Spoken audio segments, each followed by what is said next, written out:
Salut les amis, est-ce que vous êtes passionné de l'agriculture? Est-ce que ça vous intéresse de travailler la terre et de manger des produits sains, des produits bio? Moi, j'en suis franchement passionné. J'ai eu une formation en agriculture. Il y a quelque chose qui m'inquiète maintenant. L'utilisation des pesticides et des herbicides se développe de plus en plus partout en Afrique. Même dans les villages les plus reculés, les gens ne travaillent plus la terre comme ils le faisaient avant. L'utilisation des engrais organiques n'est plus de jour.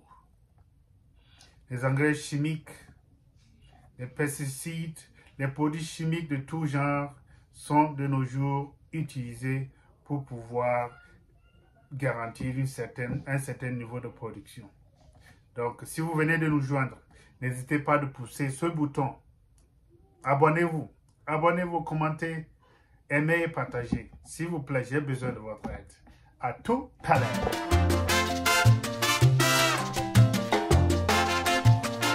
Comme je vous le disais tantôt, l'utilisation des pesticides et des herbicides s'augmente de plus en plus dans nos milieux ruraux en Afrique et partout ailleurs. Le problème n'est pas en fait l'utilisation de ces produits, mais c'est les conséquences qui en découlent. Si on reconnaît l'utilisation des herbicides et des pesticides en Occident, c'est qu'il y a une bonne façon de réguler ou bien de vérifier cette utilisation dans les produits que nous consommons dans nos maisons. Je vais vous donner deux exemples. Vous voyez ceci.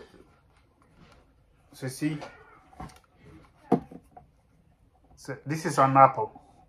Si vous regardez bien le produit, vous allez voir quelque part qu'il y a un numéro ici. Vous allez voir qu'il y a un numéro ici. Et le numéro indique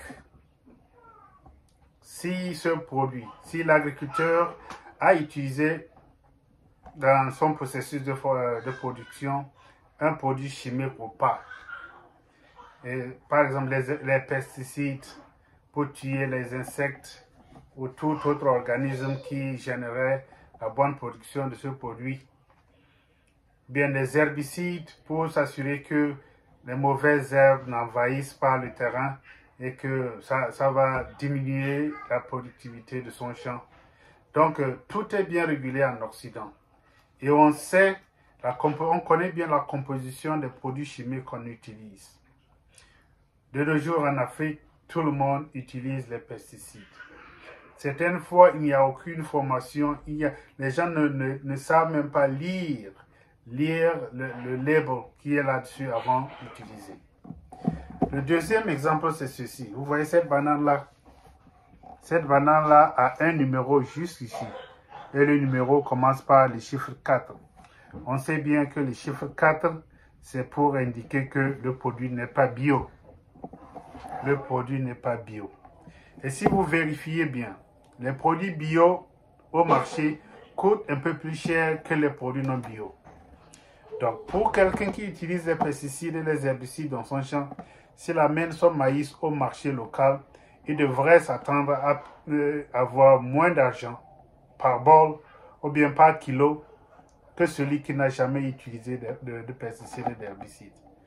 Donc, celui qui a employé les engrais organiques vend son produit un peu plus cher. Ce qui est marrant, c'est que même dans nos produits maraîchers, moi je suis du Togo et nous aimons bien ce qu'on appelle adémé. Adémé est fait pour préparer la sauce qu'on utilise pour accompagner notre pâte de maïs, bien une pâte de n'importe quel genre. Et ce produit est vert. Certaines fois, on voit la verdure de ce produit peut indiquer que on a utilisé du NPK ou bien de l'urée sur ce légume-là. Ça ne devrait pas se passer ainsi. Donc, l'utilisation des pesticides et des herbicides est bien régulée en Occident. Puisque je travaille dans le domaine agricole, bien dans le produit, ou bien l'agroalimentaire. Je travaille dans l'agroalimentaire ici. Je connais comment est-ce que on procède pour certifier une compagnie organique. Une compagnie qui n'utilise pas les OGM. Je connais le processus. Mais c'est un processus très strict. C'est un processus qui garantit que le produit fini est sain. Le produit fini que le consommateur utilise est sain. Et si les gens sont contre les pesticides, c'est qu'on comprend que, à la longue, vous consommez des produits qui ont été pulvérisés par des pesticides, à la longue, ça engendre certaines maladies qui sont difficiles à traiter. Certains vont même jusqu'à dire que ça cause des cancers. Et ça peut être vrai, ça cause des cancers. Je ne sais pas, il y a 2 ans de cela, on a poursuivi une compagnie qui vendait un pesticide très reconnu. Et ce pesticide a causé beaucoup de dégâts dans la vie des individus. Et cette compagnie a été poursuivie et ce pesticide a été éliminé du marché. Mais je suis sûr qu'ils ont des composés qu'ils revendent sur le marché international que nos paysans utilisent.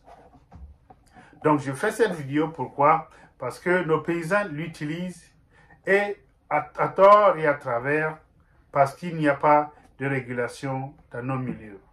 Dans nos pays, il n'y a personne qui interdise tel ou tel produit.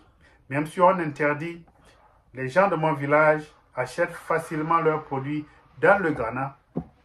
Et dans le Ghana, c'est sûr que ces gens ne passent pas par les droits chemins, ne passent pas par le gouvernement pour acquérir leurs pesticides ou leurs herbicides. Donc, rien n'est contrôlé et les gens l'utilisent à tort et à travers. Ce qui se passe même, c'est que c'est tout comme si le maïs que nous produisons actuellement dans nos pays n'est plus aussi nutritif qu'avant. Le maïs que nous utilisons pour faire notre pâte n'est plus aussi nutritif qu'avant. Si nous quittons le maïs, je vais revenir un peu sur nos produits maraîchers. La carotte que vous cultivez, la laitue, vos choux, ce sont des choses que nous pouvons manger directement parce qu'on cueille ça de notre champ maraîcher. Mais si vous cueillez votre carotte directement de votre jardin, vous lavez ça simplement et vous consommez. Est-ce que vous êtes sûr que le produit chimique a été correctement lavé avant de l'introduire dans votre bouche? On ne peut même pas s'assurer que le produit chimique a été éliminé. Pour la banane, même si on utilise des produits chimiques, on sait qu'on doit enlever d'abord l'écorce avant de consommer la banane. Mais notre adémé, vous voyez l'adémé qui est très vert. Vous en préparez une grosse quantité, vous vous retrouvez avec une petite sauce. Ça veut dire qu'on a utilisé trop de produits chimiques là-dessus. On ne devrait pas utiliser de l'urée, du NPK sur les légumes que nous, on consomme directement. On devrait utiliser rien que les engrais organiques. Pour éviter l'attaque des insectes et des autres bestioles, c'est préférable même de faire ces cultures sous serre. Comme ça, pour que vous puissiez garantir une bonne qualité de ces légumes, pour que vous puissiez vous assurer que les consommateurs ne s'exposeront pas à des produits chimiques très crus. Puisque l'adémé est vert, ça attire beaucoup d'insectes.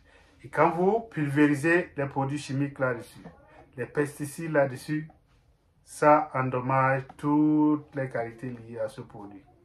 Ça expose le consommateur très rapidement. Et moi j'ai peur si les États ne font rien. Si les États ne font rien dans les jours à venir, les gens vont souffrir de maux de ventre lorsqu'ils consomment leur pâte préférée. Les gens vont souffrir de diarrhée lorsqu'ils consomment leur sauce préférée. Parce que on a laissé les individus utiliser les pesticides, tout genre de produits chimiques sur leurs produits maraîchers. Ça fait peur, hein? Vous voyez comment est-ce que les États ont été très vigilants. Et ils vont jusqu'à mettre une étiquette, même sur les bananes individuelles. Ils ont des étiquettes sur les bananes individuelles. Et si vous vérifiez bien ces chiffres-là. Pour ceux qui peuvent voir, visualiser ces chiffres et faites cette recherche-là sur l'Internet. Vous allez voir que c'est détaillé. Tous ces chiffres qui sont là-dessus là sont détaillés. Ils ont une explication pour cela. Je ne pense pas que c'est le cas dans nos pays africains. Je ne pense pas que c'est le cas dans les pays en développement. Et ça expose le consommateur. Donc, si vous faites vos cultures agricoles pour des raisons commerciales, faites tout pour réduire l'utilisation des pesticides, des produits chimiques, bien des herbicides. Si vous voulez vendre ça à un prix plus élevé, évitez l'utilisation des pesticides. Je parlais à quelqu'un juste la semaine passée, la personne me disait que c'est comme aujourd'hui, les gens ne font plus rien au village. Ils ne travaillent plus comme avant. Parce que quoi? Quand ils sèment leurs produits, quand ils sèment, ils sacrent une seule fois et ils mettent maintenant des herbicides. Les herbicides empêchent l'évolution des mauvaises herbes et après ils repassent, ils bitument simplement. Là, c'est compréhensible. Ce que j'ai dit, ce qui m'alarme, le fait, c'est dans les produits maraîchers. Si nous produisons des carottes, des légumes de tout genre, nous devions éviter le plus possible d'utiliser des produits chimiques, surtout les herbicides, les pesticides. Ce n'est pas contrôlé. Vous exposez vos consommateurs, vous risquez de créer un scandale. D'ailleurs, ces produits le plus souvent viennent de la Chine. Et on sait bien que ce qui vient de la Chine n'est pas surveillé. Ils vendent tout ce qu'ils veulent sur nos marchés. Si ça cause un scandale, aucune compagnie chinoise ne sera poursuivie pour des raisons que nous connaissons bien. Donc, nous devions nous réveiller et commencer par vérifier ce que nous utilisons sur nos champs. Si ce message vous interpelle, n'hésitez pas à partager. Dites-moi ce que vous y pensez et aidez-moi surtout à aller de l'avant. Merci beaucoup et à plus. Bye bye.